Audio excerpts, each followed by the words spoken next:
Okay, hi everyone. Welcome to Sugar and Spice Talk series. We also call it S&Sx. In this 2-hour evening, we will introduce 3 Asian presenters, Kat VERGARA, Oliver James Damien, and Fazana Doctor, with each speaking on a sexuality-related topic for 15 minutes each. There will be a Q&A session afterwards. We will schedule it after every session. Then there will be a fun activity for participants during this event. At the end of the session, Martha will have a show and tell sponsored by Pink Lifestyle. For this event, we would like to acknowledge our sponsor, Pink Lifestyle. Pink Lifestyle offers a wide range of lingerie, personal massage equipment, lubricants, and aromatic body oil. They carry top brands around the world, from Japan, UK, and USA, each with their own distinctive culture and definition of design and innovation. Their mission is simply based on careful selection of products with the best quality at the most affordable prices.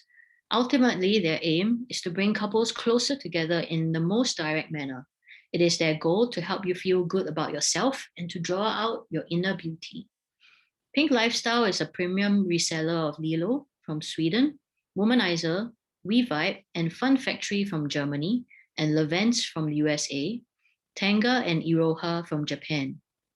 They are also a key distributor of the sophisticated Anamu lingerie brand with more than 1,000 designs to choose from. Okay, now let's move on to our theme for tonight's session. Do we all know what it is? Since it's masturbation month, it's May. So our theme for tonight is pleasure.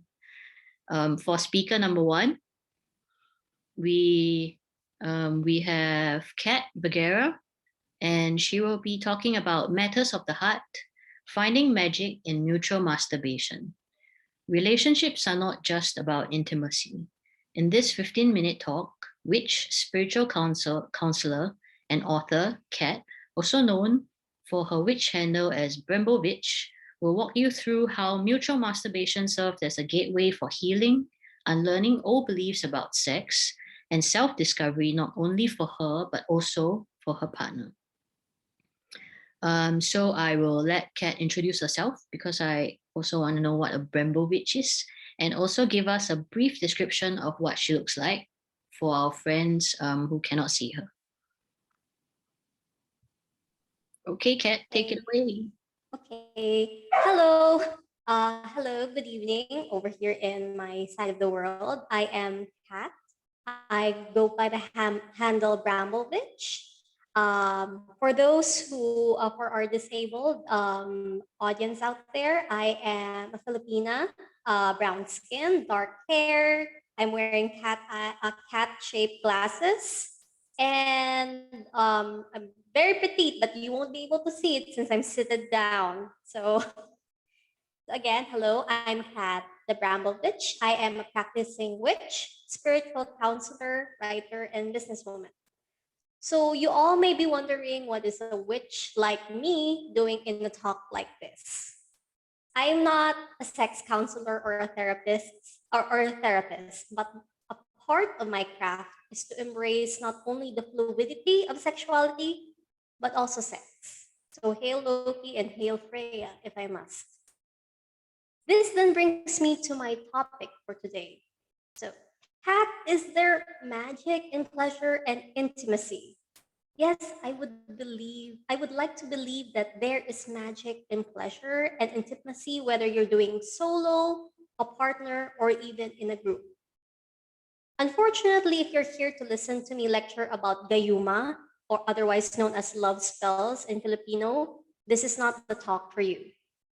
That can be a talk for another time, but right now in Masturbation May or Pleasure May, I would like to talk about how non-penetrative sex or mutual masturbation can be magical holistically.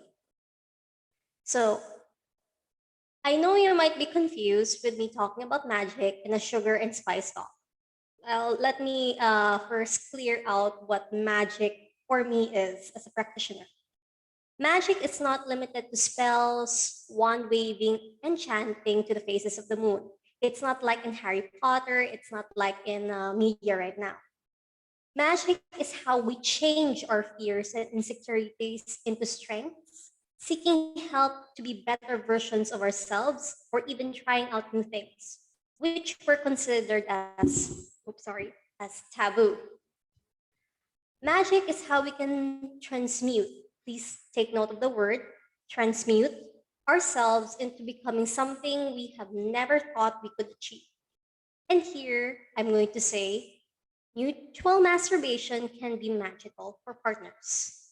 So, okay, I'm going to be a bit technical for a bit, slightly, since I'll try to explain mutual masturbation in a way that I understand it.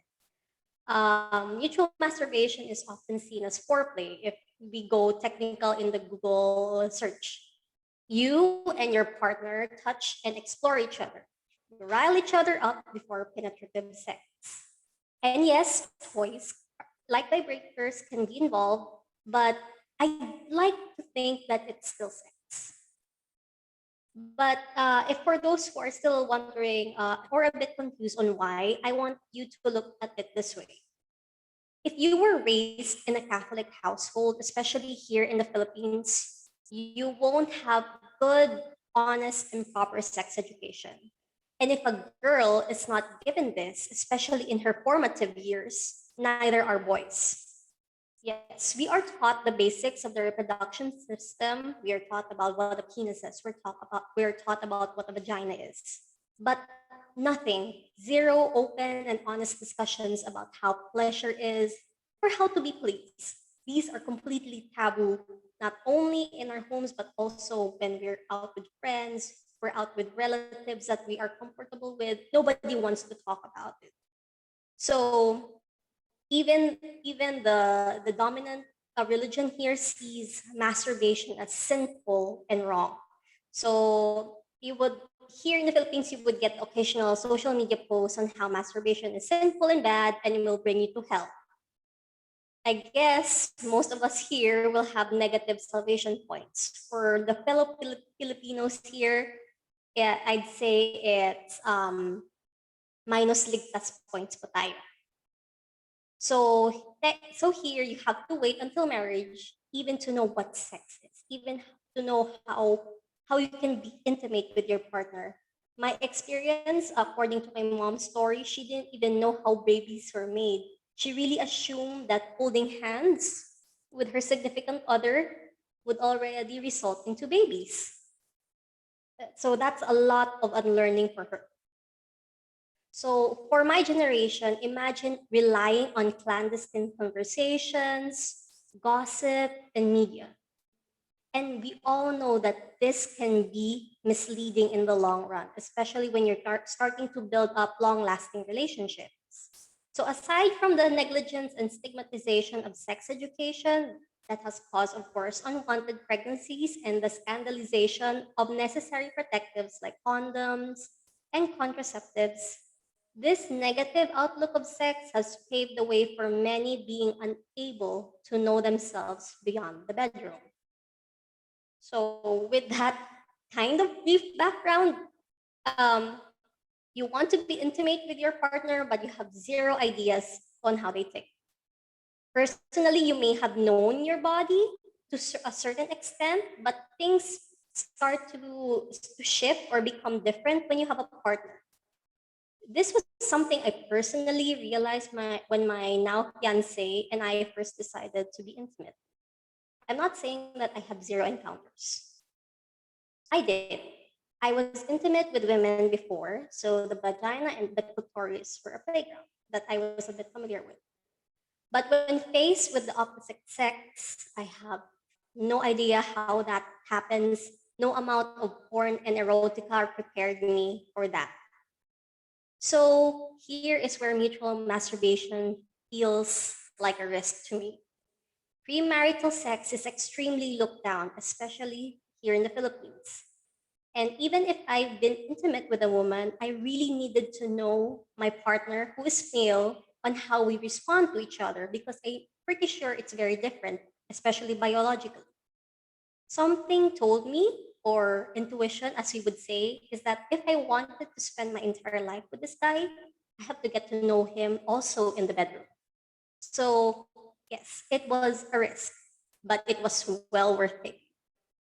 So we experimented on a few things, positions, everything. It wasn't even sexy with all the grinding with the clothes. But as a bisexual person with zero encounters with men, I surprised myself. And my partner was also surprised because of how things just took off just by grinding and just masturbating through our clothes.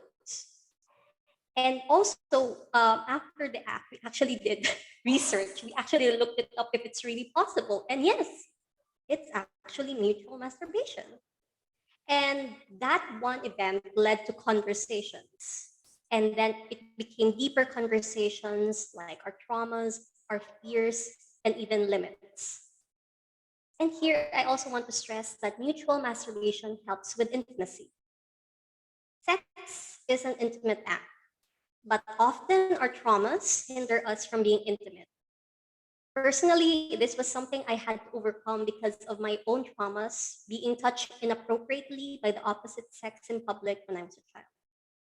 But because just because I'm bisexual doesn't mean I am not immune to traumas brought on by the opposite sex. You can still be bisexual, but still have these kinds of traumas. Truth be told, I fear that I wouldn't be able to get it on with my boyfriend and partner, now fiance. On his end, on his side of the pond, he had also problems with self-esteem. Growing up, he was bullied because of body issues. He was left by his girlfriend because he was just, as kids in high school would say, he was a loser. But then again, I really think that it's just peer pressure to call him that. But the greatest hit to his self esteem was his inability to stay hard during sex, especially in the middle of things. And it was hard. It was really hard, especially as a woman. Although I know that it's not his fault, but sometimes the disappointment and also the guilt on yourself that he can't stay hard. Maybe it's because of you. That initial thought, it does get to you. So it all again, we decided to maybe, you know what, let's not do penetrative sex. Let's just try to touch each other, get ourselves to climax, maybe do it as much as we want to, or as much as our stamina would let us do it. And it helped because mutual masturbation helped us compromise when physical penetration became too frustrating without sacrificing intimacy. We watched each other get it off, or we helped each other get off. And it was also here that we started to introduce toys because it ended up becoming a favorite compromise of ours. It was a bit weird at first, but I'm glad to say it ended up being a really nice kink that we both did not expect because between the two of us, I'm the type who likes to use toys. He was the type like maybe like, no, maybe not toys. He's very in a way conservative. But that changed when we started to explore, take risks, especially in terms of intimacy.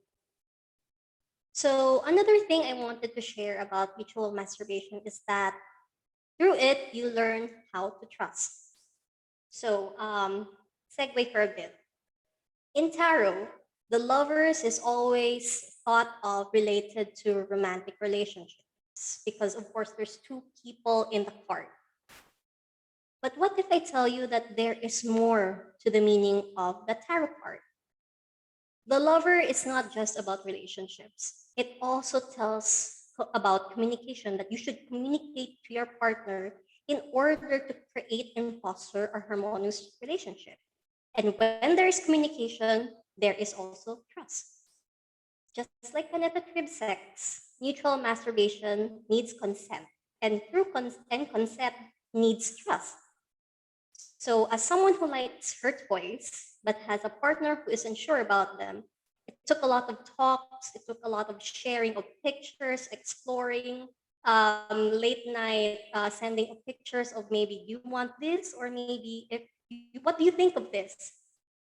Before we managed to find a compromise for the things that he actually wants to try. or maybe even a common ground. So through that, if you trust your partner, the subspace feeling wipes you out. Finally, exploration can still be done with mutual masturbation. I'm going to use my relationship as an example again. Unlike me, who was more aware of sexual inclinations, my partner wasn't. He did have thoughts that what happens in porn or Japanese hentai can happen in real life.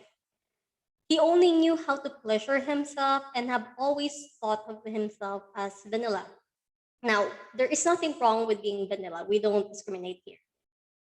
But we did agree eventually to try exploring ourselves sexually because he said that there was something more than what we currently have. And it was a really good thing to hear after a very long while of being intimate.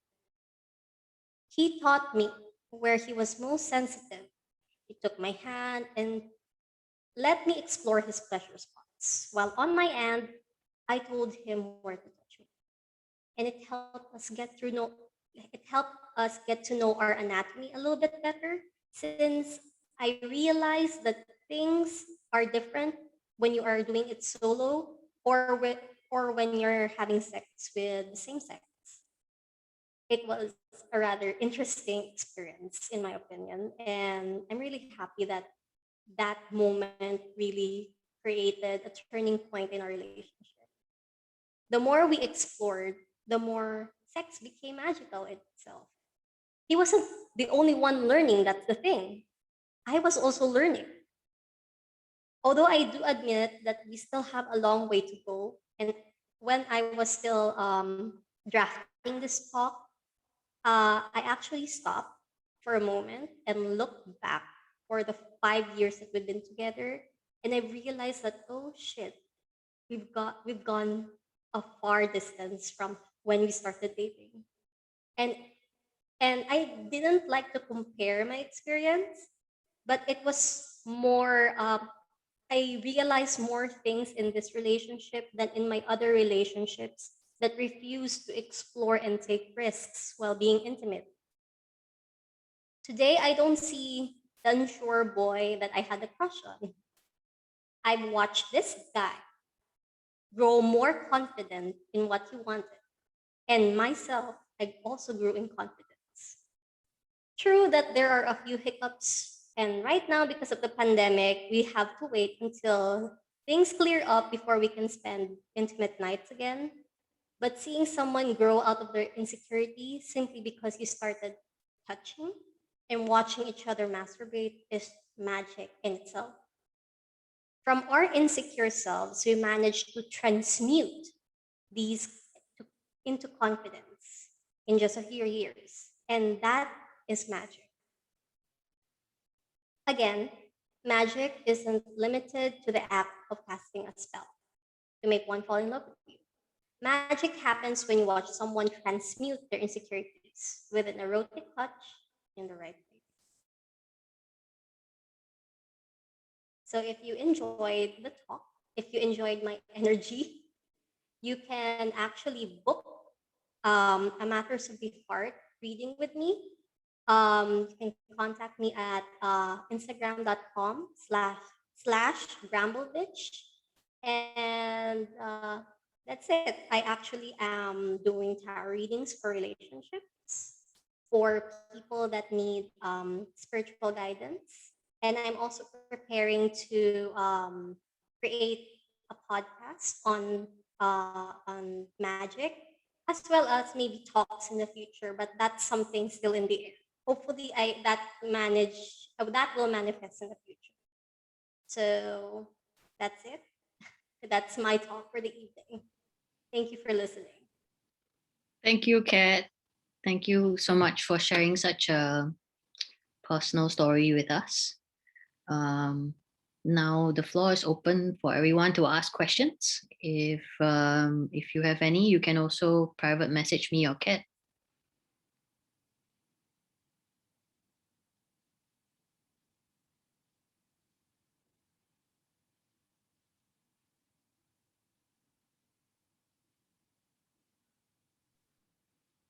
Don't worry, I don't bite. Okay, how did the idea of mutual masturbation come up? To be honest, the word mutual masturbation didn't come in until further in the relationship. It just happened out of the blue. We ended up looking up if there is an actual term for it, and there was. And personally, I like to dig a bit because I love the research.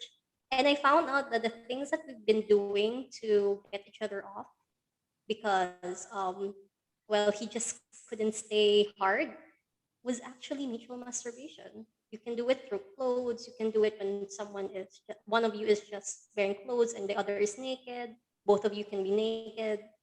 Toys can be involved. It can be hands off. One is watching. Still mutual masturbation. And I really think that it's a beautiful thing. And what's really funny is that it was only last year that I found the right word to call it.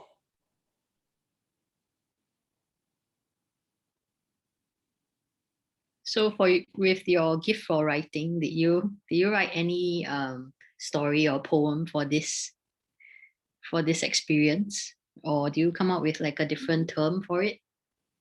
Um, my last zine, Hush Hush, was actually a collection of our intimate moments together.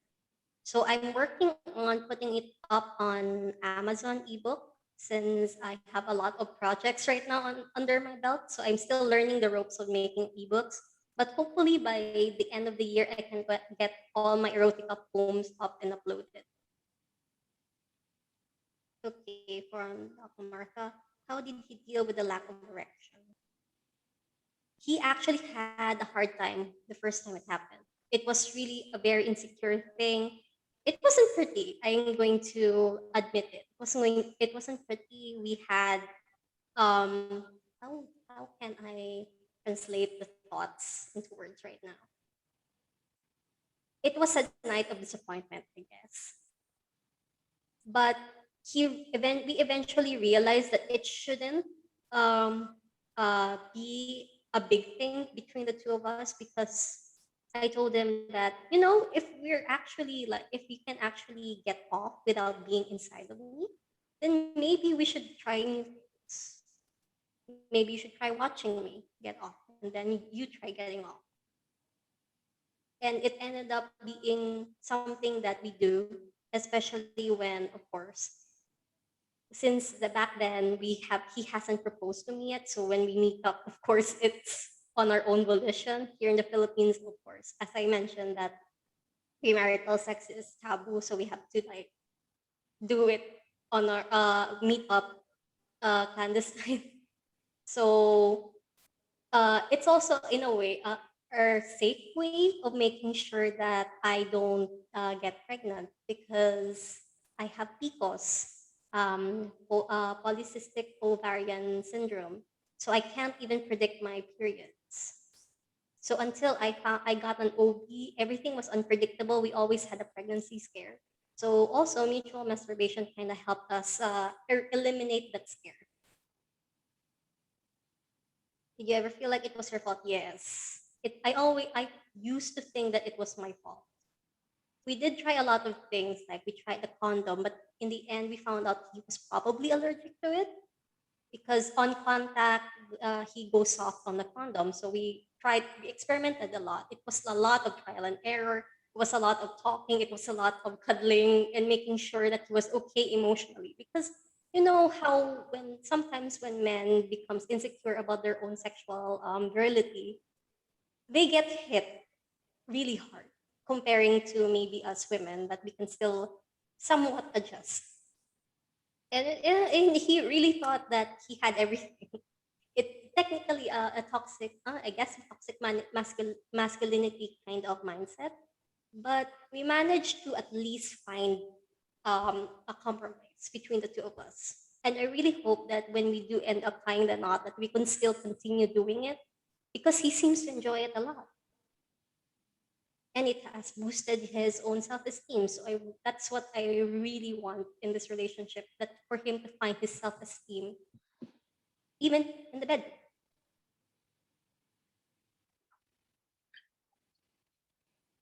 Thank you, Kat. Mhm.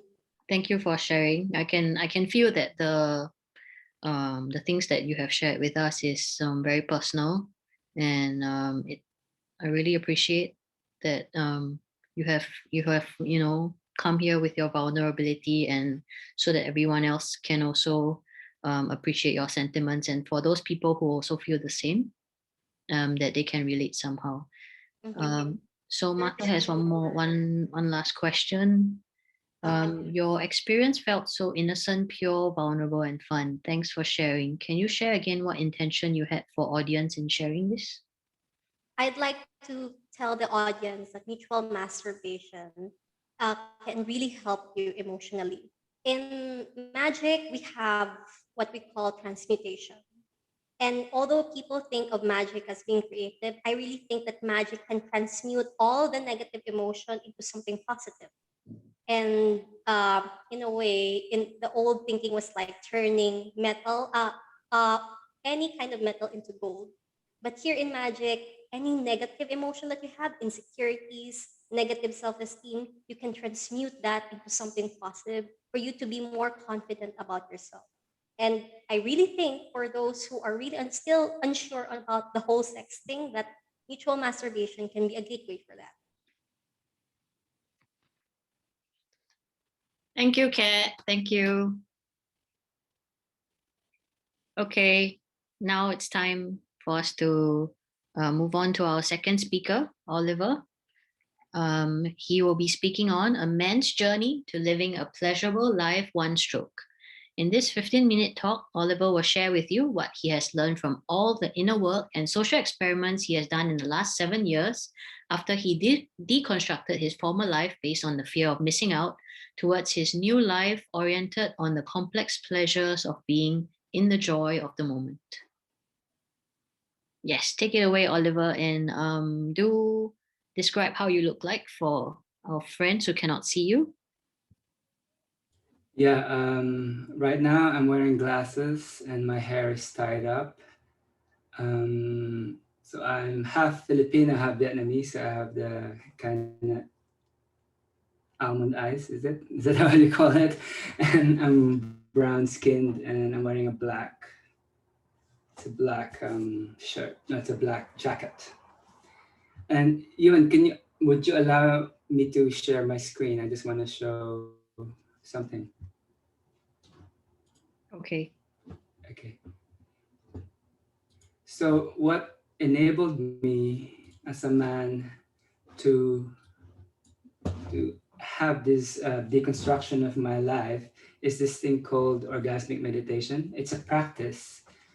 It's a goalless practice where a man or a woman strokes the clitoris of their partner for 15 minutes with no goal other than to feel what's there at that moment. And the practice, all means short, has a container. So each step is the same anywhere in the world. It's always 15 minutes. And it begins with me asking her, would you like to And then when she says yes, we do it. And then I first tell her I'm gonna touch her thighs now. And then she'll say yes, thank you. And I'll do a noticing step where I notice one or two things about her yoni or her pussy and describe it to her. And she'll say thank you. And then I put on the lube and the gloves. And then I'm gonna say I'm gonna touch her pussy now. She says yes, thank you. And then I stroke. I stroke for 13 minutes. And all the while I'm stroking, I can make offers. I could say, would you like a faster stroke? Would you like a slower stroke? Do you want it more to the right? At the same time, she could also make adjustments. She could say faster, slower. Can you move your finger a millimeter to the left? So there's an adjustment all the while this is happening. And then at the 13-minute mark, there'll be a bell. So there's a timer. We use this thing called Insight Timer, a meditation timer for the practice. There'll be a bell at 30 minutes, and I'm going to tell her 2 minutes. that means that we have 2 minutes to calm down, both of us. And then with the last 2 minutes, I will stroke down, and then I'm gonna get the towel, wipe her pussy, cover it, and at the end we share frames. And a frame is just we're gonna say there was a moment in the practice where I felt electricity running through my skin, or she would say there was a moment in the practice I felt heat in my pussy. So that's the practice. It's very precise. It's always like that, and it's not foreplay. I could break down each step in the process and tell you how it changed my life, because one of the principles of this practice is how I behave in the nest. The nest is the thing we create with the cushions and where the zafu where I sit. It's most likely how I behave in real life. It bleeds out into real life, because how I do one thing is how I do everything. So it's like when you might have heard this when you say, when if you're dating someone, watch how they treat the wait staff, the people in the restaurant, because you will know that will, if they're rude to them, one day you'll see that part of them. So in the same way, in orgasmic meditation, I learned how to, I do it from my desire. Like either one of us can ask, would you like to but I do it if I have the desire to So I do it because I want to do the practice, not because I want to fuck her or I want her to suck my dick. It's not leading to something else. So it's called the goalless practice. It's not a stepping stone. The thing is the thing itself, the meditation itself. And then how that helps me in life is, my practice now is, everything I do now, I want to do it. Like I'm speaking here right now because I want to do it. Not because I want to get a job from Martha, or there's not, or I want something else. It's because I want to speak. I want to share this thing, and it's made my life much more joyful. Because if, for example, if I go to a party and then it's not joyful, I'll just leave, because it's not my desire to. And in as a man, it also helps me to receive the no, because in when I ask someone, would you like to and she says no, thank you, I'll just say thank you, end of discussion. Whereas in the past, why did she say no, blah blah blah, oh maybe it's a none of that. It's clear. If it's no, it's a no, but then I can ask her again. And over time I've learned that some, or if not most of the women I know, somehow test the men as well. Just say no and see how you behave, which is very logical, very clever. If a person cannot take a no, then I don't want to be that person. But if he's gracious, then I can ask again, and then she might say yes. In fact, I learned this practice in Paris, and then I first practiced in London, and I knew no one. So everyone I asked at first said no, no, no, no, no, no, no. And I just learned to receive that graciously and say thank you, thank you. And then slowly someone said yes, and then it built up, and then I practiced continuously since 2014, and I practiced all over the world. I haven't really counted how many women I practiced with, but if I count, it will be more than 100 now, different women over time. So there's that aspect of being a yes, full yes if I'm going to do something, and also having her yes as well, and receiving the no. And also, before I did this, I've done seated meditation, where I focus on the third eye, the chakras. That's hard enough, but this is even harder because I'm meditating with another person, and I'm actually touching the most intimate part of her. And women have this strong limbic system because in evolution, she has to take care of the children. So she needs to scan the environment all the time. If she's not safe, she'll feel it. So if I'm touching her clitoris and holding her vagina or her yoni, if I check out, if for the 15 minutes I think about something else or someone else, she will feel it. It's instantaneous. It's really for 15 minutes. It's one of the most, I call it like meditating. It's like the extreme sport of meditation, because there's no room to check out because there's another person there. Whereas if I'm meditating by myself, most of the time I just think of something else and I remember, I'll go back. Doesn't mean that it's perfect all the time, but then she'll be there too, because it's interactive. It's happening in real time, and the clitoris moves, and each clitoris is different. And then there's the spot with the most sensation moves around a lot, and you have to feel that. So real attention is there, and it's also a delicate spot. So it's like stroking my eyelid. So I learned from that as a man that sometimes it's not about force, it's about attention. And also I learned to focus on what's there, because each time I do this practice, even with the same person, it's different each time. Even if you do it one session and another session in the same day, it's 15 minutes, and then I ask her, would you like to and then it's never the same. I've never had the same ever since I started. So I'm forced to be always in the present. And that's really heightens pleasure. Because before this, I'm more about chasing. It's like, oh, I want this thing. Or I want, whether it be like, I want that woman, or I want this car, or I want this job. It's chasing. But then I get it.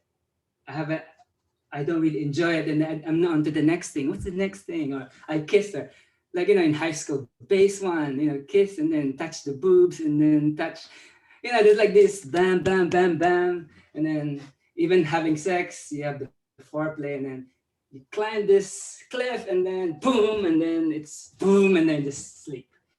But then with I've learned about this more traditionally, what we call feminine orgasm, but nowadays it's less binary. We just call it this more like I call it complex orgasm. In another talk, I call it master chef orgasm, where it's more complex. It can turn on a dime, it can change, it can move. So in life, I've lived my life like that now as well. It's like before I was a lawyer, I had this thing, gun for partnership, but I wasn't happy. Get the apartment, get the girl, have kids. It's a very Asian thing, half Vietnamese, half Filipino. But then I wasn't really happy and I couldn't see myself doing that. So I smashed it all up. I studied again and traveled the world, and I'm still exploring. So I'm not saying it's all perfect. There are hard times. There are times where I said, shit, should I have remained a lawyer? I would have much more money now. But I'm happy to say that because of having done this, I still do practice orgasmic meditation. I've met all these women in the world, and they've said that this has been a healing practice for them. Most of them say that, like, it's like even some of them are happy to share in public, and even that's why I can share it, is that they say that, like, no one's, even the noticing part, no one has described my pussy to me. It's like apparently even they themselves don't look at their own pussy, and some of them even cry when I just, because the container is to describe it in a neutral manner. I just describe the color, so no embellishment. So this is a very Zen practice. There's no music, there's no incense. It's always the same anywhere in the world, and I've done it. It's a very clean practice. And after the we detach. You don't have sex straight after. I mean, you can have sex if you're really partners or if you fall in love, but you separate it. Maybe do it after having it lunch or do it the next day. Keep it separate so that next time I ask her, would you like to she knows I only want But if you and then have sex afterwards, next time you ask her, do you want in her head, does she really want or does she want to have sex? Well, I want to but I don't want to have sex. So So I'm just going to say no. So the practice dies. The regularity of the practice dies if you don't keep the container clean. And as a man, that is very powerful.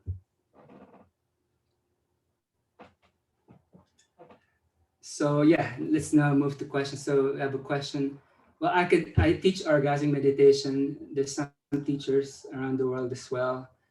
Um, Full disclosure, unfortunately, the company that used to promote this big time has got some controversy, but now there's another institute. They've called it the IOM Institute, which is separate now from One Taste. So I don't know. There's been like most of the sexuality related teachings in the world are now mired in controversy. I don't know if it's a trend or what's going on. But I myself, I went to the coaching program.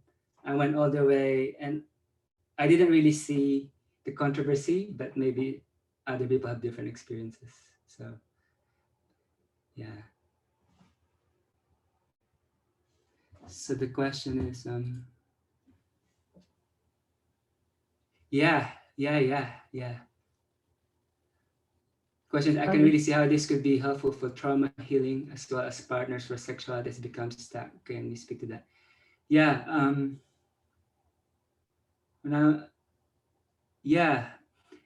In fact, it's quite common that we even gave it a name. We call it the shard glass feeling. Like a few women, when we start oming, it's painful.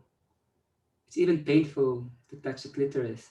And it takes a long time to, it's like thawing, you know. It's either that or sometimes the clitoris is so sensitive that there were a few partners I had in the past. They said, I just stroke the air, you know. I don't even touch clitoris until she gets used to. Yeah. So another thing is, there's a lot of details here. Like even entering her field, it's slow. It's really, this is all about slow. In fact, my teacher Nicole Dedan wrote this book called Slow Sex. It's really about slowness and even approaching and putting my hands on her thigh. You approach it slowly so that she's not shocked into it. That's why there's a safe parting. I'm gonna touch your thighs now. Just don't do it. So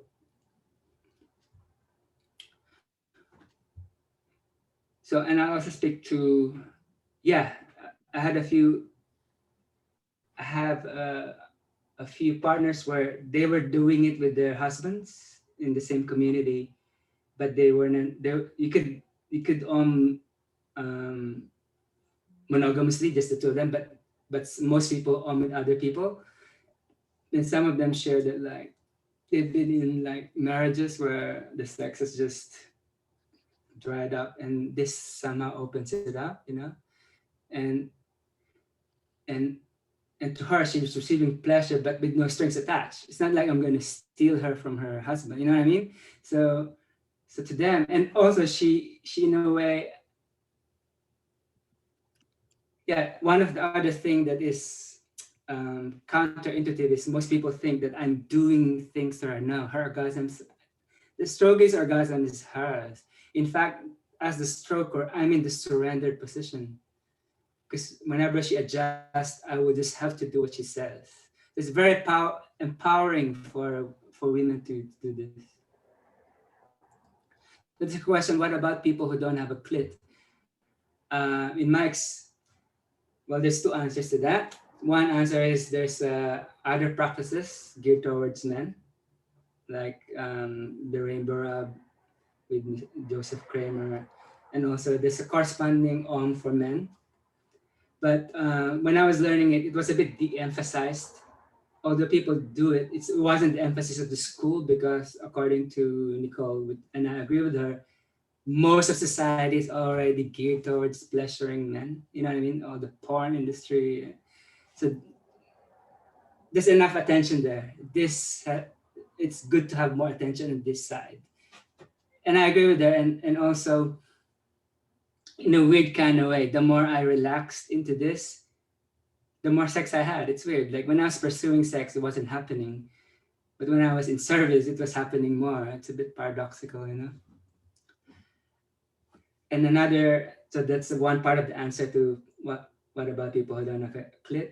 The other answer is an anecdotal one. When I was in San Francisco, I did with someone who transitioned from a man to a woman, and she had the operation, and she showed me how to stroke her because they created a kind of clit-like nerve ending, and she was oming, so it worked.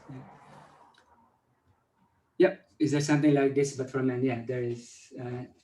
Rainbow rub. In fact, I've done it with another stroker here in Sydney. So we're both men and we stroke each other, and then we talked about it afterwards. It's like the same. It's, you know what I mean? It's like, which is true because we both have the feminine and the masculine in us. So when we were doing it, it was just like when it's the same. It's just a different organ, but it's the same energy. It's the same respect. It's the same container. So, yeah. So do both people both people are considered in the meditation, like in the state of meditation? Yeah. Oh, thank you for reminding me. Another key insight I had related to this is, you know, in the before I learned all this, yeah, there's this always this thing. Am I getting mine? Is she getting hers? It's like, and me, I'm Libra. My zodiac or my solar return sign is Libra, and I'm always, when people ask me what you want, oh, whatever you want, and most Asians, so yeah, I'll just go with the flow. But then the thing with that is, when I lived in Omaha, I said, I want to know what you want, because if you don't tell me what you want, I don't know who you are. So it's not about, it's either she's getting hers or he's getting. It's about the third. So this is when we're oming, I'm stroking, and then she's feeling her orgasm through her clit. The two of us are like in the dark room. We're both feeling our way riding together. That's why at the end we share a frame, and most of the time the frames kind of correspond, because the longer we practice, we can be very specific. There was a moment in the practice, 2/3 in the practice, where I was stroking fast, that I felt this, and she'll go, yeah, at that same moment I felt this. So we're riding the same wave. It's a shared space, the third space. And it works well with relationships as well. It's not about, it's your turn now, it's my turn now. No, we're feeling this, like there's me, there's you, but there's the relationship. The focus is not me or you, neither me or you, but the relationship between us. So it's the same with this one. This is always the first question I get from men is, what do you get out of it? You know, it's not about that. It's a different, another way of framing this is, if you look at it as a game, whoever surrenders first in this game always wins. It's a bit like the ice. When the ice is just giving up, there's no way you can win, because you just slip off it. If I give up my game, there's another thing, gold thing. One of the, when a stroker first strokes, one of the first resistances they hit is when the stroke is giving a lot of adjustments. And then I went through this, like, but she's not letting me drive. She's not letting me, she's not letting me control the thing. And then she said, like, hang on, weren't you complaining that you don't know what women want? You always complain about, oh, I don't know what women.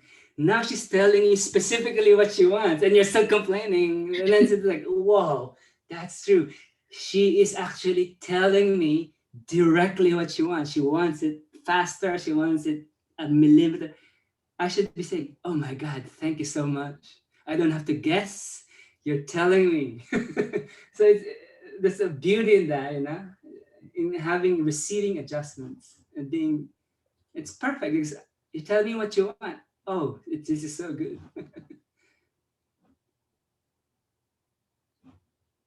Any more questions? I was so intrigued earlier that I forgot to host the event. Sorry for letting you ask for your own questions.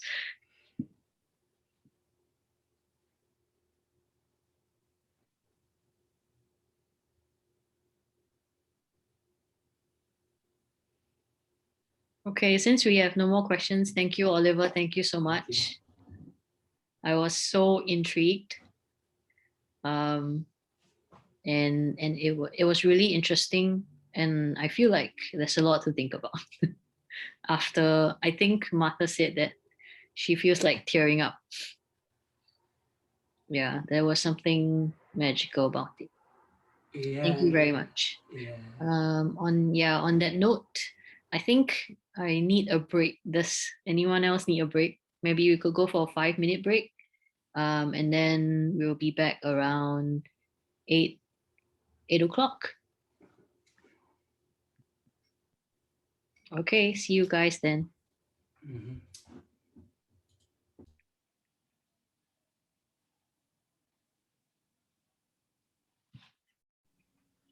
Okay, everyone, welcome back. For our next speaker, we have Fazana Doctor, who will be speaking on sexual healing after female genital cutting, one Katna survivor's experience. Fazana, just tell me if I pronounced that wrongly. In this 15-minute presentation, author, psychotherapist, and #NFGM activist Fazana Doctor will talk about her experiences of activism, healing, and her sex and relationships column for survivors. Dear Massey?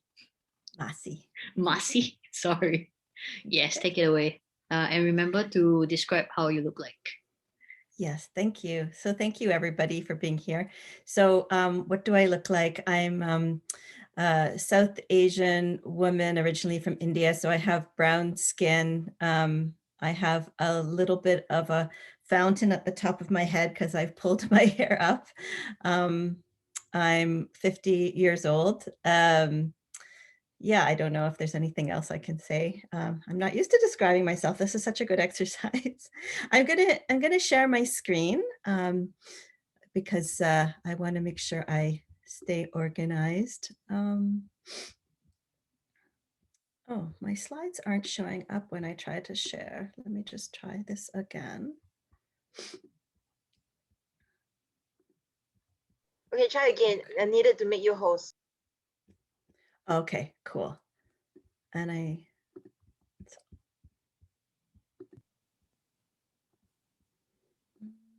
there it is. Wonderful. Okay, I see it now. You can see it. Okay, so now I need to just do slideshow, right? Yes. Cool. Everyone can see that? Yes, Awesome. all good. Okay, great. So I just want to talk a little bit about where I come from as I talk about this issue. So I'm a survivor of Katna, which is the word that we use in our community, in the Dawoodi Bohra community that I'm from. Dawoodi Bohras are a subsect of Shia Muslims and originating probably first from Yemen, but now in India and across the diaspora, across the world. We're a fairly insular kind of community, so many people haven't heard about us. I'm also an activist. I've been involved in these issues for about 6 years now. And I'm a psychotherapist. I do that in the afternoon, and in the morning, I'm a novelist. And I've been doing a lot of talking about this issue in the last while because the latest book that I wrote is a book about one character and how she deals with Katna. So I like to put this slide up because I'm going to be talking about sexual violence, and I'm going to be sharing some information about what exactly is FGM, and a lot of people don't know. So, you know, whenever people feel triggered, you know, it's always good to get grounded. Sometimes trigger warnings make people brace and tighten everything up, including, you know, getting like, I Kegel basically is what I do. So try not to do that. Instead, plant your feet and breathe and just notice and, you know, generally take care of yourself. So what is FGMC? So female genital mutilation / cutting. And these terms are used interchangeably. And generally activists will use both terms because we want to include people who prefer mutilation or who prefer the term cutting. We want to make sure that people feel that they are part of this. So it's all procedures where there's partial or total removal of female external genitalia or other injury to the female genital organs for non-medical reasons. That's the UNICEF term. It's generally happening to minors, and it happens without consent. There's 4 main types. However, there's no standardization because this happens mostly by amateur cutters. It is happening medically in some places too, but it often happens under duress. And so that's also where standardization can't happen, right? Because if somebody is kicking and screaming, it's going to be a different thing than if somebody is still. And in every community, there's a different word. So in my community, we say cuffs, we say katna. You know, I know some of you are from Singapore, so I've also put the term for Singapore and in Indonesia and Malaysia. This is, if we had standardization, this is what it would look like. But remember, there's no standardization. So there's type 1, which refers to cutting the clitoral hood and or the clitoris. In my community, the focus is on the clitoral hood.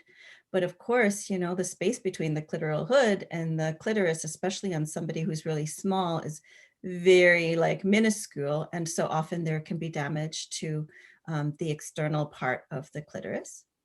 Type 2 involves, can involve type 1 plus partial or total removal of the labia minora. And type 3 is often what happens in type 1 plus type 2, and then also a kind of narrowing and covering of the vaginal opening and fusing the labia together. And then type 4 is kind of like every other non-medical harmful thing that can happen. And we're learning about more and more types of type 4 because there has been this kind of Me Too movement that's been happening in the last, I would say, 5 years or so, where more people across the whole globe are talking about all of the various forms of FGM.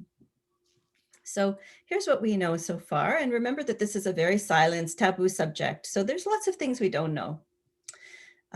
Happens in 92 countries and counting. The belief is that it happens to somebody who was assigned female at birth every 10 seconds. And based on statistics from 32 countries, at least 200 million are affected. And these are some myths I just like to bust. So this is not really about religion. Most religious leaders oppose it.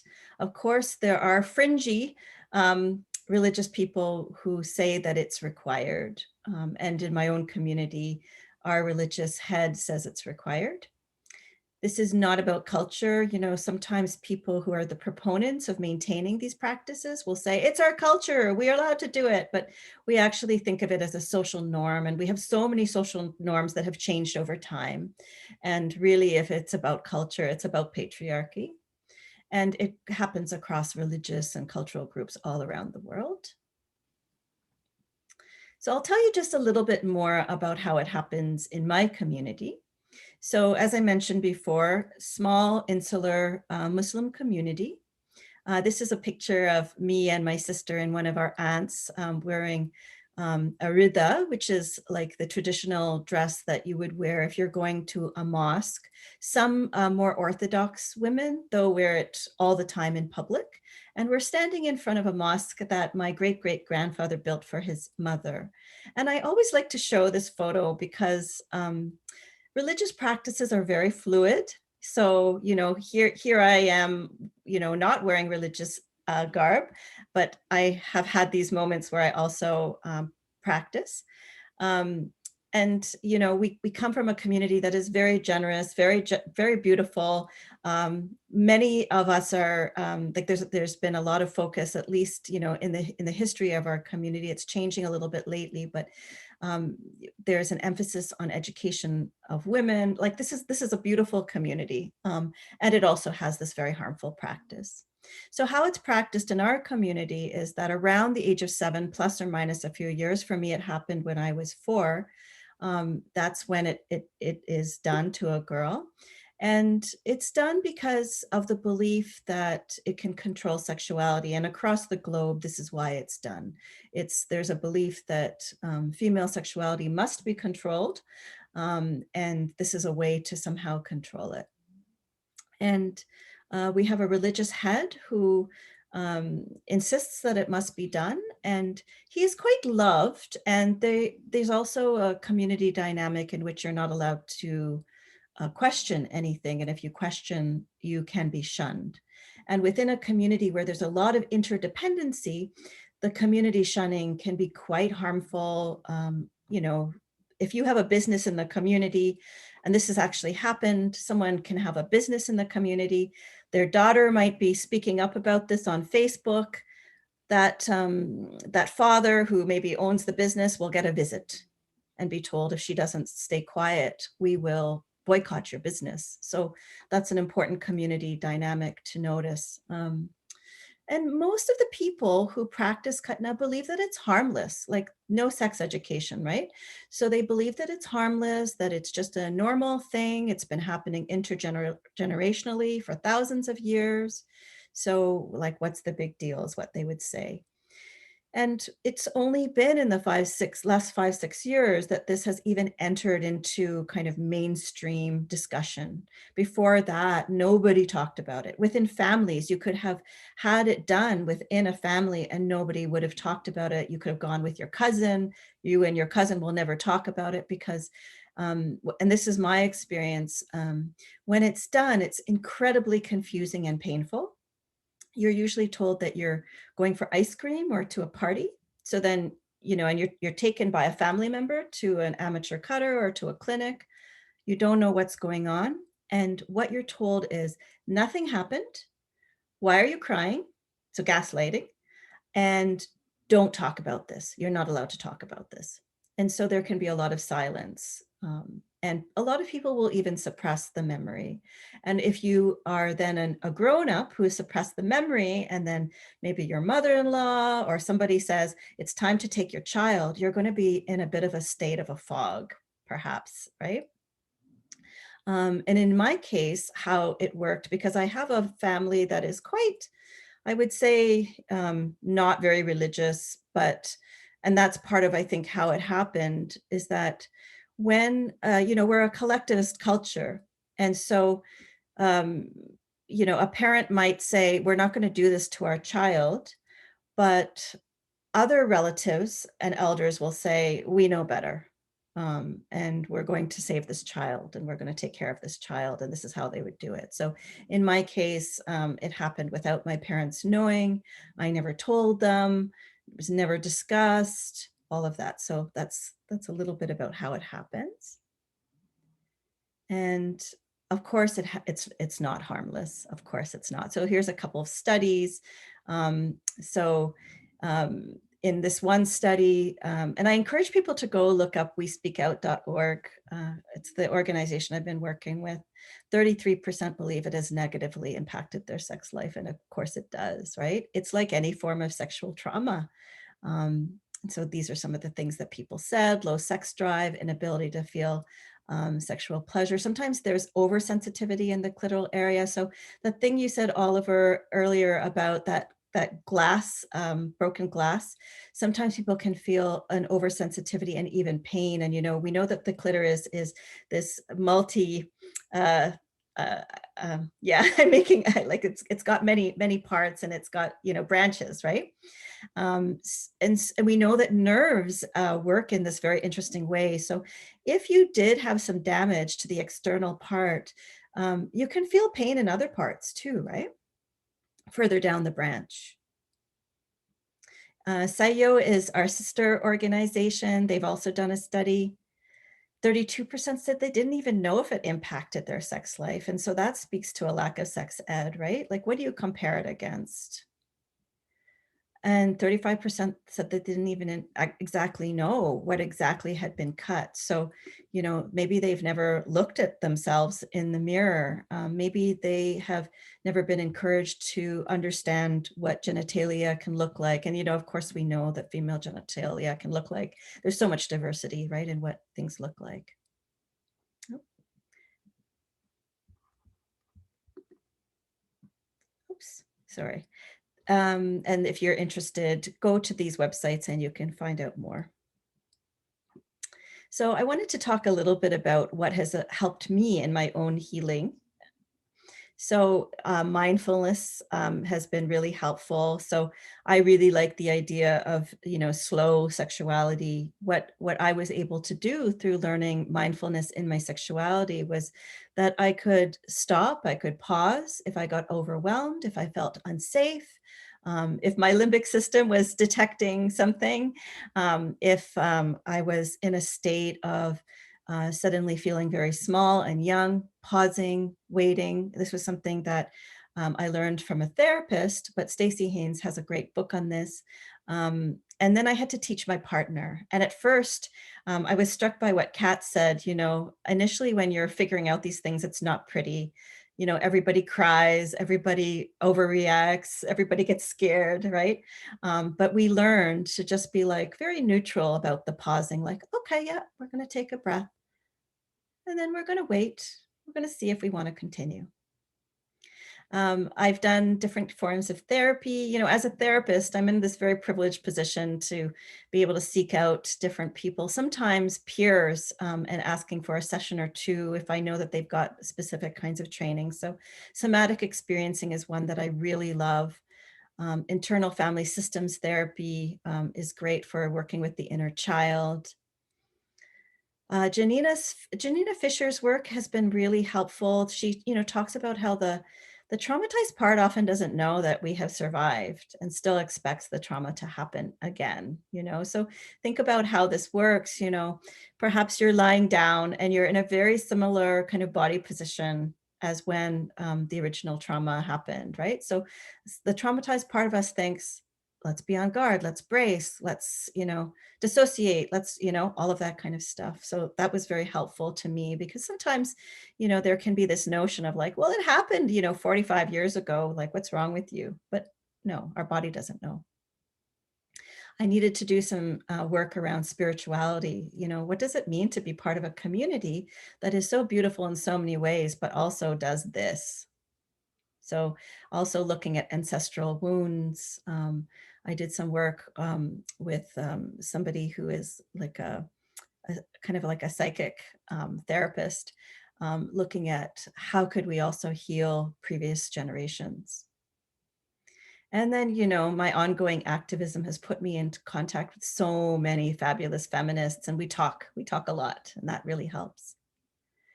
And then writing, you know, writing 7, which is the novel that is about Katna, has really helped me, I think, in creating narrative where I didn't have narrative. I also began to understand more fully the perspectives of the people who believe in this practice. Lots of peer support has helped me. And then ongoing sex education, you know, as a therapist, I thought that I was pretty good in this area. I thought, oh yeah, I'm good around sex education.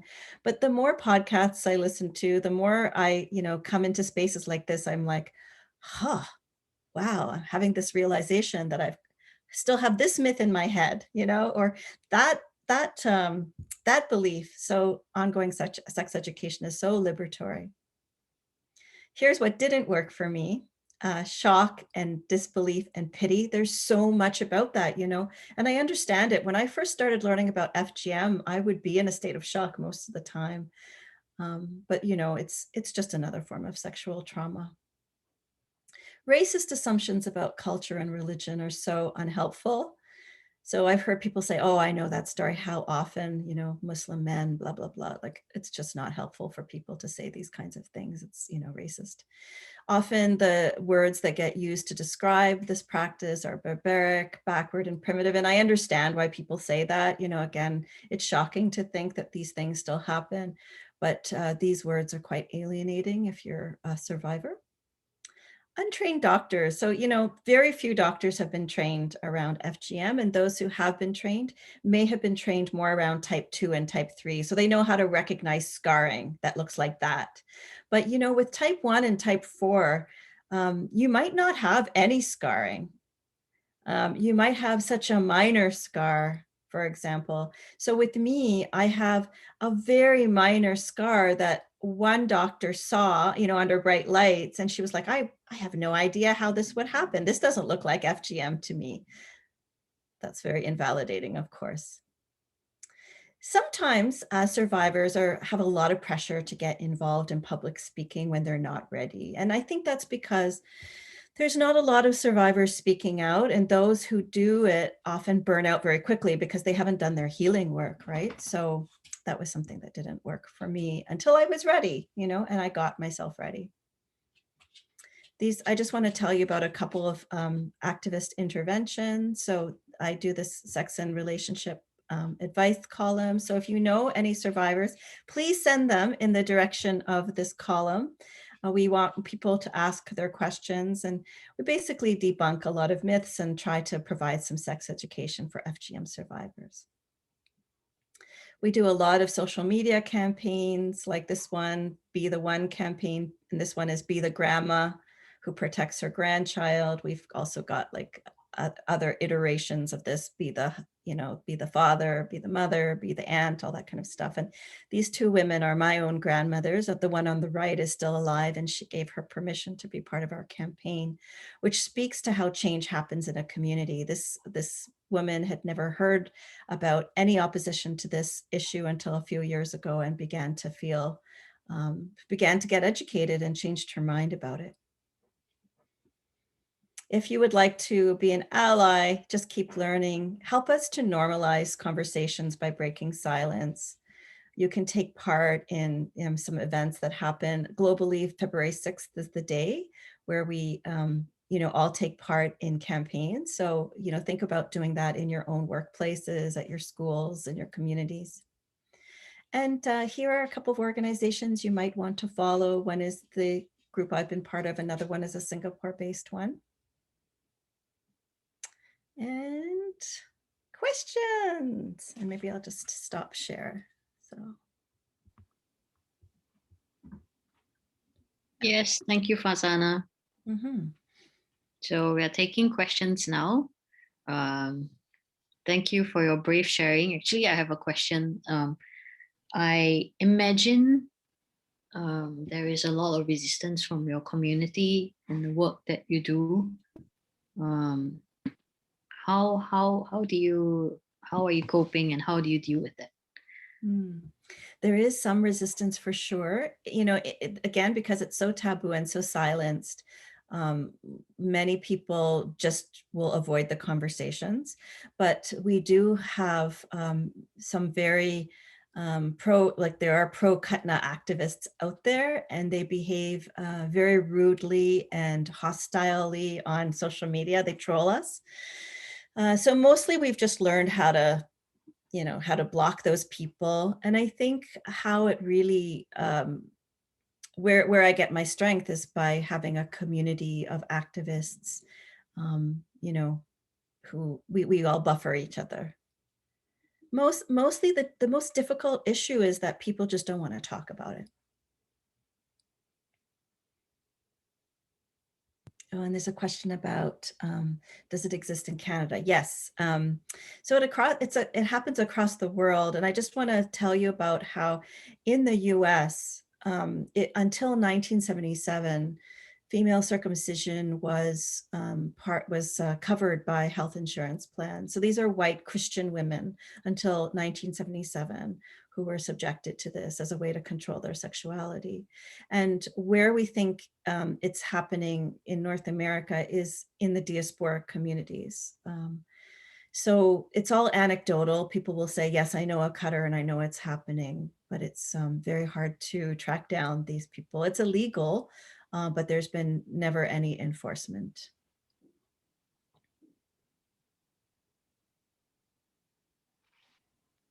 And just around the issue of progressiveness. So even in my own community, people could be so progressive, but still do this because they've never been taught that it's harmful. They just think, oh, it's part of our religion. I wanted to. Sorry, we have a question from Madam Rouge. Do you know if there's a correlation between cultures that practice FGM and male circumcision, i.e. they only do it to women and never to men, or are these completely different things? Thank you. Yeah, this question comes up a lot just around, how are these things related? So we know that male circumcision is also considered to be a social norm, right? Because people do it for religious reasons, but they also do it for non-religious reasons. Like they just, for example, they want, dads will be like, I want my son's penis to look like my penis. That's a social norm, right? And it's a completely unnecessary practice for men as well. And there's been more and more discussion about it's harmful for men too, although it's not talked about in the same way. And lots of men will say, I don't feel that way.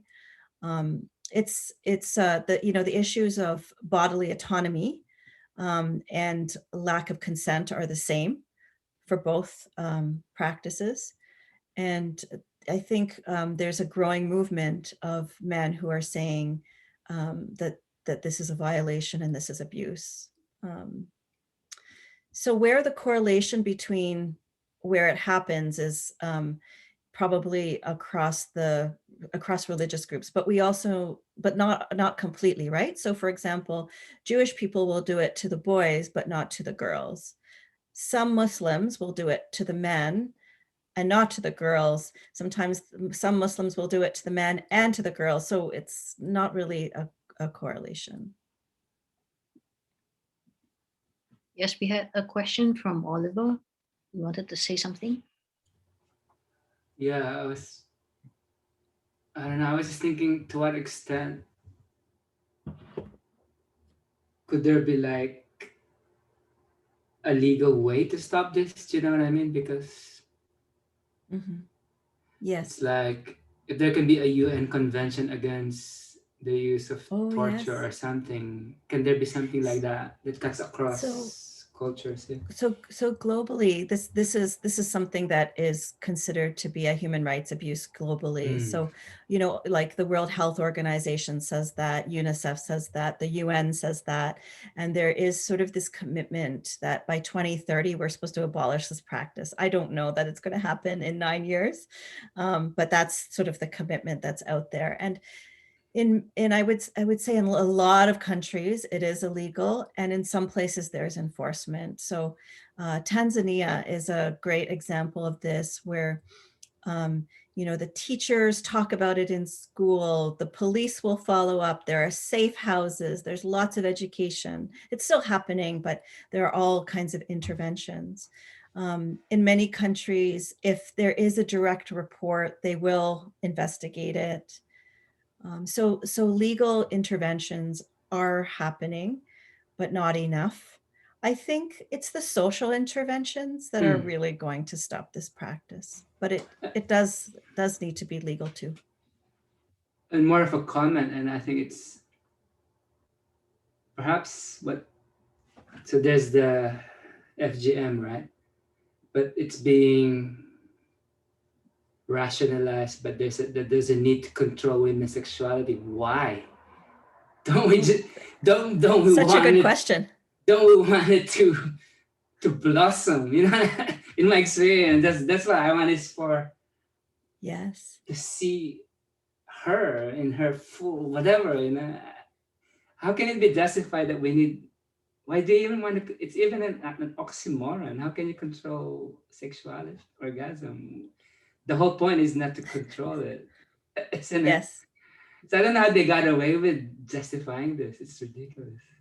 Well, Oliver, you're probably somebody who is, much more like evolved if you've thought about these issues. But if you think back, or any of us think back to before we got sex education, before we started thinking about these issues, we probably had very narrow ideas about what sexuality is supposed to be. And earlier in the chat, I said, we all learned that it's transactional as well.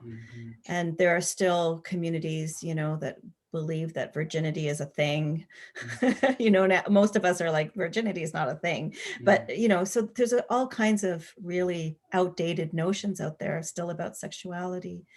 So, yeah, that we somehow need to protect our girls by controlling their sexuality is still there. By hurting them, Yeah. it's wow. Yes, by hurting. Although they would say we're not hurting. We're just doing this little cut, is what they would say. But from what I've learned, the clitoris is the thing in the universe with the most number of nerve endings. So how can that be not painful?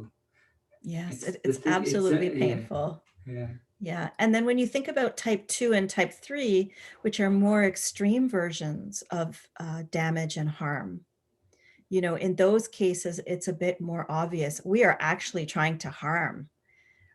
In my community, they can rationalize and say, no big deal, it's so small. It's not. Again, as I mentioned, it can happen under duress, right? So it can be quite damaging. Yeah. Martha has said, our sexuality is powerful and people get scared of power. Yeah.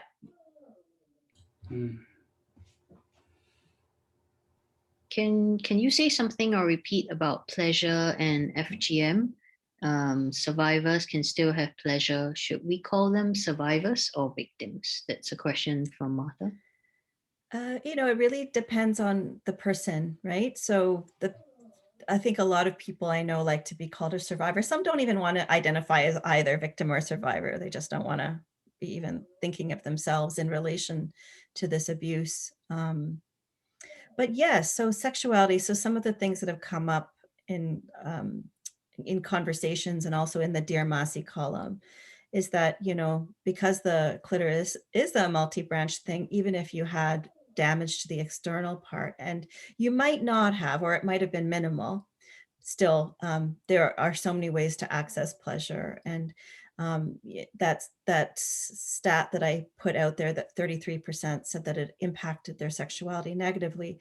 That's a whole lot of other people who don't feel that it did, who feel that their sexuality was not harmed, that they can still have a positive sexuality. So yeah, not necessarily. I know one survivor who is a type 3 survivor. So, you know, the most damage done to her, and she has a lot of scar tissue, and she just talks about how it's slow sexuality that she needs in order to start to feel safe in her body and have ownership in her body, and even to lubricate.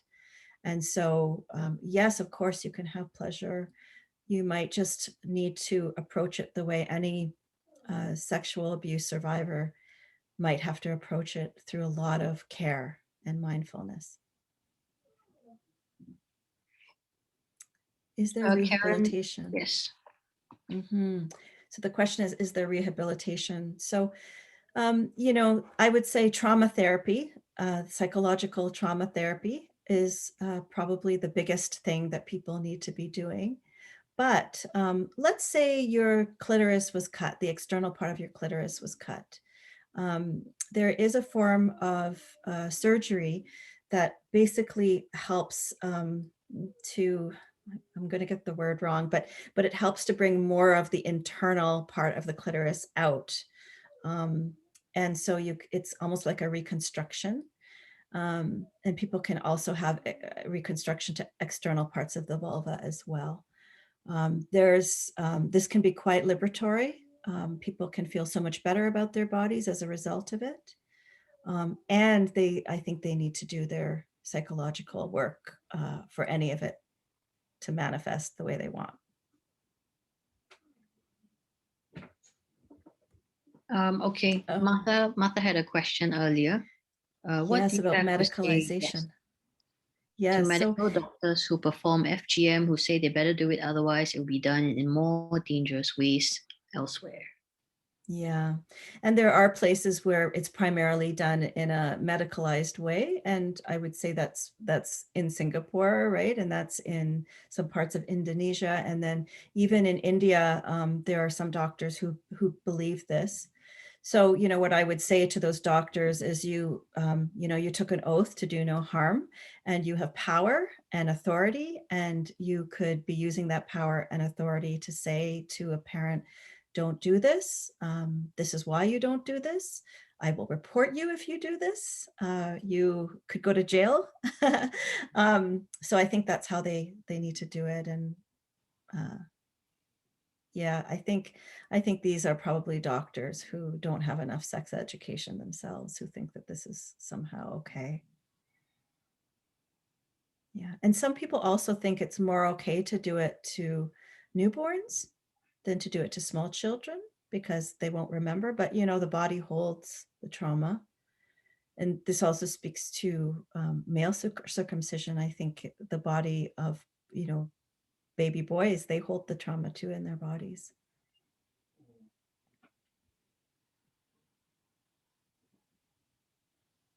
Yes, there's Kat said, when the mind forgets, the body will certainly remember. The body remembers. The body doesn't know how old we are. The body keeps the score. That's that book, right? Yes. That's a great book. Yeah. Bessel van der Kolk. Yeah. Van der Kolk. Yeah, it's a very helpful book. Mm-hmm.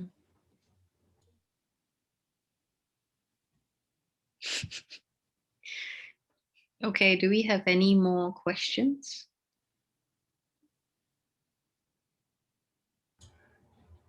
Oh, just a comment. I hope this is one of those things like slavery and all the stupid things we've thought over history that we somehow let go, you know? Mm-hmm. But resistance to same-sex marriage, it's, you know, hopefully, yeah. So maybe, yeah. Mm-hmm. Yeah, no one talks about it. You're right. Actually, I haven't talked And, about it with anyone apart from now. It's weird, right? mm-hmm. And the more we talk about it, Mm. the more we're able to change this. Mm. Yeah.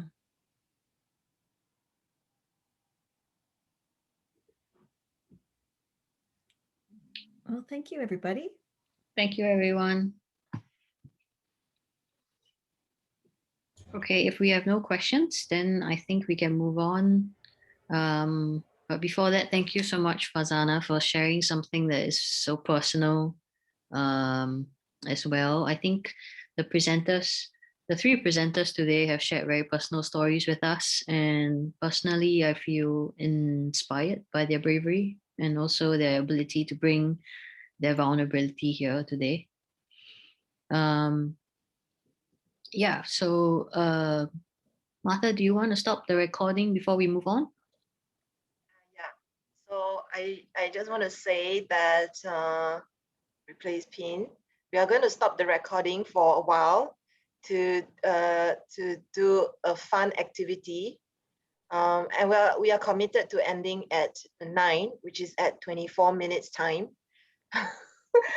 So we will just do a short one. We'll go to breakout room, and then we will do our show and tell. So today's show and tell is Inti Mina, which is a series of menstrual cups that are available at our sponsor. So the idea was that at every Sugar and Spice monthly talk, it is very overwhelming that there are so many products out there. So we'll just focus on one product. Okay, so I'm going to stop the recording for now, and then we'll come back. Okay, so do we want to do the show and tell first in case we overrun? Is it okay, everyone, that I do the show and tell first, and then we do the fun activity? And all of you are wondering, what's the fun activity? Don't run away, because it's supposed to be a fun activity. Yeah, something that Martha came up with. It's not I came up with. I'm not such a genius. I really am not. But I have done it, you know, in my classes. So I thought, hey, you know what? We are progressive people. We should do it, because it may change your life. Okay, so let's talk about Inti Mina. It's a series of menstrual products, and they have different names. And they're all made of high-grade, medical-grade silicone. There are many types of menstrual cups, many different brands. And this is my favorite because it's the softest. If you compare with other brands that I've come across, they are not as soft. And the ones that I've come across, two different brands that I've come across, they actually use food grade silicone, and food grade silicone is not 100% safe. They are also not as soft as the ones that we have here. Okay, so they have the beginner trainer ones. So this is called Lily One. And it comes with a hook at the end. And they provide the world's first foldable menstrual cup, so you can fold them. And you can compare the size by putting them against each other. So this one is the smallest, the one with a hook at the end. And then there's the next one, which comes with a little stem. This one that I'm holding is dark pink. They have the light pink. So the light pink are actually smaller. So they have size A and size B. And then we have the bigger one, which is, it looks a little bit like a drinking cup with a stem at the end. And it actually has this ridge around it, this rim, to help prevent the menstrual blood from flowing out so easily. So how exactly do you put it on? So the most easy way, there are many ways, but the easiest way is what we call a V-fold. So at any part of the rim of the cup, you just press down and you fold down and it creates a V shape. So what happens with this V shape? Then you insert it at the entrance to the vagina. And at the end of the vaginal canal, it will pop like what just happened to the end of my hand. And it will sit at the end of your vaginal canal. It doesn't sit in your vagina, it sits at the end of the vaginal canal. And it can stay in your body for up to 12 hours. So the first question I get asked when I start to talk about, okay, this is how you put it on. Most people will start to ask, what about when it overflows, when it leaks? For myself, I can feel it just like some people who have menstruation. They can feel when their menstruation is here. They can feel the trickling of the blood flow down their vaginal canal. Similarly, when I'm wearing the menstrual cup and I feel overflow, I can also feel this trickling.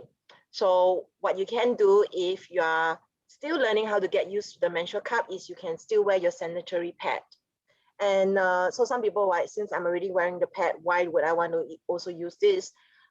You will go through less pads. This helps to also prevent the smell. To release the cup, you just press down a little bit, and then you can pull the cup out of your vaginal canal, and then you hold the blood, and then you can actually pour it into the toilet bowl. You can wash it in the toilet. And when it says overflow, yes, you can still use a sanitary pad. And after a few months of trying this, it took me a few months to really get used to it. Then it becomes really easy because you get to know your body cycle and your flow and how heavy it is and when to wear the pad or when not to use it, because you have also learned how to apply it properly so that it doesn't like move around and tilt over. So one way of making sure that it doesn't tilt or move around too much is once it's at the end of your vaginal canal, you can pull it down. So when you pull it down, it prevents any air from going into your vagina, so it creates more of a suction.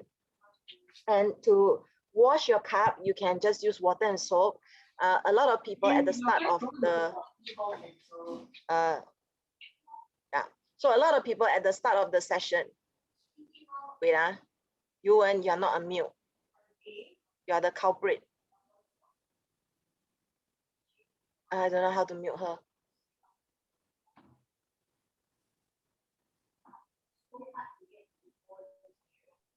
Okay, so at the start of this at the start of the menstruation, you can actually boil the cup. You can boil it to really prevent any bacteria, any dust, and when you boil it, it kills all the bacteria for sure. And of course, don't insert it immediately into the vagina. You do have to wait for it to cool down. And this is the reason why some people may wish to have a few different cups. There was this lady who came to the shop to ask, so if it's because she's very, very particular about cleanliness. So she actually said that, okay, fine, it's full, she's empties it and now it's dirty and she doesn't want to go out of the public toilet to the basin and wash her hands or wash the cup. So what can she do? So what she can do is she can have spare ones, and they are foldable. So she can have another one on standby, which is already clean, and then she can take that out. So they already come with the different casing. So yeah, so that's menstrual cups. They have gained a lot of popularity, especially in the last 2 years, because there are a lot of different brands that are coming up, and a lot of people are talking about it. And people are also talking about period poverty, people who can't really afford menstrual products like sanitary pads because it's expensive. So for our neighboring countries around us, menstrual cups is an affordable way because they don't have to keep buying products, and this can be used for up to 10-20 years. So yeah, Fazana is saying I've been using one for 20 years and took a few days to get used to it, but after that it was intuitive.